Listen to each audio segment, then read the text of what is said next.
আসসালামু আলাইকুম। Aziz B Ed admission কেয়ারের ধারাবাহিক অনলাইন ক্লাসে তোমাদের স্বাগতম। তো আজকে আমাদের আলোচ্য টপিক হচ্ছে সঞ্চারপথ এবং অধ্যায় হচ্ছে কি 1-এর ডি। এবং আমরা বই ফলো করতেছি হচ্ছে উচ্চ মাধ্যমিক জ্যামিতিক ক্যালকুলাস আফসারুজ্জামান স্যারের বই। হ্যাঁ, লাস্ট এডিশন হচ্ছে 2012 সাল। যে কোনো সমতলে এক বা একাধিক শর্ত পূরণ করে কোনো চলমান বিন্দুর পথকে ওই বিন্দুর সঞ্চারপথ বলবো আমরা। নর্মালি বললে হবে না যে কোন বিন্দুর চলার যে পথ তাকে সঞ্চারপথ বলবো আমরা, এটা বলা যাবে না। তবে সঞ্চারপথ হতে হলে অবশ্যই কি হতে হবে, অবশ্যই শর্ত মেনে চলতে হবে।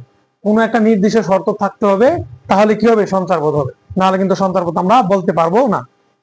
যেমন তো আমি একটা এক্সাম্পল দিই। ধরো এটা মনে করো একটা বৃত্ত অঙ্কন করবো এবং মনে করো এই মূল বিন্দুটা হবে আমাদের বৃত্তের কেন্দ্র। তাহলে যদি আমরা একটা বৃত্ত অঙ্কন করি, তাহলে দেখো তো একটা বিন্দু কি হবে, এটা ফিক্স থাকবে, আর একটা বিন্দু কি থাকবে, ধরো এখানে থাকবে এই বিন্দুর নাম দিলাম কি পি বিন্দু। এখন দেখো তো আমাদের একটা পয়েন্ট কি এখানে স্থির থাকবে, তাই না? তাহলে আরেকটা পয়েন্ট কিন্তু চলমান থাকবে, আরেকটা বিন্দু কি চলমান থাকবে। সে কি করবে, এই বিন্দুর চারপাশে কি করবে, ঘুরে এসে আবার একই জায়গায় কি করতে, একই জায়গায় চলে আসবে। তাহলে এই পি বিন্দুর চলার পথ কি, এটা না বলতো? এই বিন্দুর চলার পথ কি হবে, এটা না? এবং এই বিন্দুরা যে চলছে, এই বিন্দুর চারপাশে একটা শর্ত নিয়ে চলছে, কিন্তু এই শর্তটা কি বলতো?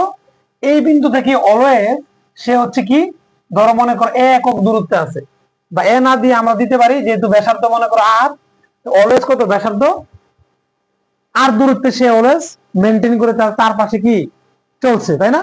আমরা সব দিকে তার ব্যাসার্ধ কি হবে বলতো, সমান হবে। সব দিকে তার ব্যাসার্ধ কি হবে, সমান হবে। তাহলে এটা তো একটা নির্দিষ্ট শর্ত নাকি? এই যে পি বিন্দুরা যে চলাচল করলো, এই বিন্দুর চারদিকে একটা শর্ত নিয়ে চলছে না বলতো? সবসময় কত দূরত্বে আছে, আর দূরত্বে। আর আমরা তো জানি যে বৃত্তের ব্যাসার্ধ সবসময় কি সমান থাকে, তাই না? কেন্দ্র থেকে পরিধি পর্যন্ত দূরত্ব যেটা আমরা ব্যাসার্ধ বলি, তাহলে একটা বৃত্তের ব্যাসার্ধ কি থাকে, সমান থাকে। তাহলে দেখো এই যে বিন্দুরা যে চলাচল করলো এই বিন্দুকে কেন্দ্র করে, তার মানে কি একটা শর্ত নিয়ে চলছে, তাই না? কারণ আমরা এটাকে বলতে পারি যে পি বিন্দুর যে চলার পথ, এটাকে আমরা বলতে পারি যে সঞ্চার পথ, তাই না? পি বিন্দুর জন্য হচ্ছে কি সঞ্চার পথ। তাহলে এই চলার পথের সমীকরণটা কি হবে? যেমন ধরো এই বিন্দুটার নাম যদি আমরা উ দেই, ওর স্থানাঙ্ক আমরা জানি কত, মূল বিন্দুর স্থানাঙ্ক আমরা জানি কত, 0 0, তাই না? আমরা কি লিখতে পারি যে উপি সমান সমান কত, আর লিখতে পারি? আর লিখতে পারি না। কারণ কি, এই উপির দূরত্ব মানে তো বৃত্তের ব্যাসার্ধ নাকি? তাহলে উপি সমান সমান আমরা কি লিখতে পারি, আর লিখতে পারি, তাই না? তাহলে ও বিন্দুর স্থানাঙ্ক জানি 0 0, পি বিন্দুর স্থানাঙ্ক জানি xy। তাহলে দুই বিন্দুর মধ্যবর্তী দূরত্ব নির্ণয় আমরা জানি, তাই না? মধ্যবিন্দুর দূরত্ব নির্ণয়ের সূত্র কি বলতো? x - f0 মানে কি, ভুজদ্বয়ের অন্তর স্কয়ার কোটিদ্বয়ের অন্তর স্কয়ার সমান সমান কি হবে, আর হবে, তাই না? এখন আমরা কি করব, দুই পাশে বর্গ করব। তাহলে x স্কয়ার, তাহলে এই রুট কাটা যাবে, x square plus y square সমান সমান কি, আর স্কয়ার। তাহলে দেখো তো এই সঞ্চারপথের সমীকরণ কি, x square plus y square সমান সমান কি, আর স্কয়ার। তো এরকম শর্ত কি আরো থাকতে পারে। যেমন ধরো আমি আরেকটা এক্সাম্পল দেই। যেমন ধরো এটা হচ্ছে এক্স অক্ষ, এটা হচ্ছে ওয়াই অক্ষ, এবং এটা হচ্ছে মূল বিন্দু।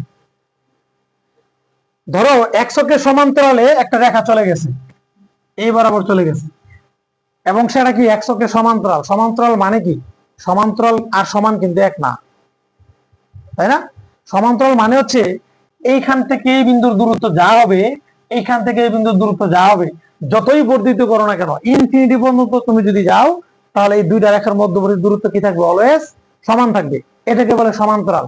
তাহলে দেখো তো এই রেখাটা যে এই এক্স অক্ষের সমান্তরালে চলে গেছে, একটা শর্ত মেনটেন করে কিন্তু চলে গেছে। শর্তটা কি, মানে অলওয়েজ এই এক্স অক্ষ রেখা থেকে এই রেখার দূরত্ব অলওয়েজ কি থাকবে, সমান থাকবে। এই এক্স অক্ষ রেখা থেকে এই রেখার দূরত্ব অলওয়েজ সমান থাকবে। তাহলে কি, এই ধরো একটা বিন্দু যদি সাপোজ দূরে এইখানে থাকে, তাহলে এই যে এই বিন্দুটা যদি এই পথে চলে সাপোজ, তাহলে এই পথে চলমান বিন্দু সঞ্চারপথের সমীকরণটা কি হবে? একটা শর্ত নিয়ে সেই বিন্দুটা চলছে না, শর্তটা কি, সবসময় কি এই রেখা বরাবর যখন চলবে, সবসময় কি এক্স অক্ষ থেকে তার দূরত্ব অলওয়েজ কি থাকবে, সমান থাকবে, তাই না? তাহলে দেখো তো আমরা জানি যে এক মূল বিন্দু থেকে যদি ডান দিকে যায় বা বাম দিকে যায়, এটাকে বলে এক্স এর মান। আর যদি মূল বিন্দু, আর যদি আমরা উপরের দিকে যাই, সেটাকে বলবো আমরা ওয়াই এর মান। নিচের দিকে বলবো আমরা ওয়াই এর মান, বাট উপরের দিকে হচ্ছে ওয়াই এর ধনাত্মক মান, আর নিচের দিকে গেলে হচ্ছে ওয়াই এর ঋণাত্মক মান। তাহলে দেখো তো এই বরাবর হচ্ছে এক্স, তাহলে এই বরাবর কি ওয়াই এর মান না? তাহলে এটা কার মান? ওয়াই এর মান নাকি? তাহলে ধরো এখানে এই জায়গা থেকে এই জায়গার দূরত্ব মনে করো সাপোজ হচ্ছে মনে করো তোমার বি। তাহলে আমরা কি লিখতে পারি যে এক্স অক্ষের সমান্তরাল রেখার সমীকরণ আমরা কি লিখতে পারি? ওয়াই সমান বি লিখতে পারি।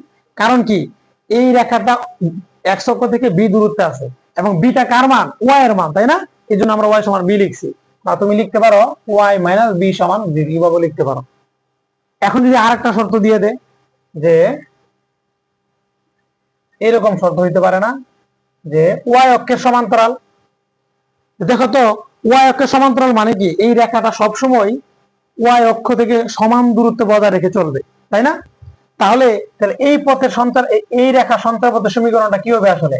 ওয়াই অক্ষ থেকে এর দূরত্ব মনে করো এ আছে, এটা আসলে কার মান? ভুজের মান, তাই না? তাহলে আমরা লিখতে পারি যে ওয়াই অক্ষের সমান্তরাল রেখার সমীকরণ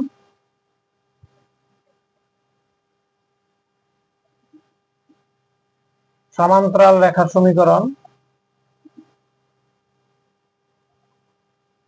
ওয়াই অক্ষের সমান্তরাল রেখার সমীকরণ x সমান সমান a বা x মাইনাস a সমান 0। তাহলে তোমরা সবসময় অলওয়েজ মাথায় রাখবা যে x অক্ষের সমান্তরাল রেখার সমীকরণ y সমান b এবং y অক্ষের সমান্তরাল রেখার সমীকরণ x সমান a। যে y অক্ষের সমান্তরাল রেখার সমীকরণ সমান সমান কি? x সমান a। এটা কিন্তু একটা সঞ্চার পথের সমীকরণ। কিভাবে? কারণ এই যে এই রেখাটা সবসময় y অক্ষ থেকে সমান দূরত্ব বজায় রেখে চলছে, সেই দূরত্বটা কি? a, তাই না? আর এটা কি বলতো? x অক্ষের সমান্তরাল রেখার সমীকরণ, এটা একটা সঞ্চার পথের সমীকরণ। কিভাবে? কারণ এখানে একটা শর্ত মেনে চলে, শর্ত মেনটেন করে সরলরেখাটা চলছে। কিভাবে? সবসময় কি x অক্ষ থেকে সমান দূরত্ব বজায় রেখে চলছে, কত? b দূরত্ব বজায় রেখে চলছে, তাই না? এই জন্য এই রেখার সঞ্চার পথের সমীকরণ হবে y সমান b। তো আশা করি বুঝতে পারছো যে সঞ্চার পথ এমনি বলা যাবে না যে কোনো রেখার কোনো বিন্দুর চলার যে পথ তাকে সঞ্চার পথ বলবো, এটা কিন্তু বলা যাবে না। তো বলতে হবে যে এক বা একাধিক শর্ত সাপেক্ষে কোন বিন্দুর চলার যে পথ তাকে আমরা ওই বিন্দুর সঞ্চার পথ বলবো। তো আশা করি তোমরা বুঝতে পারছো। ধন্যবাদ।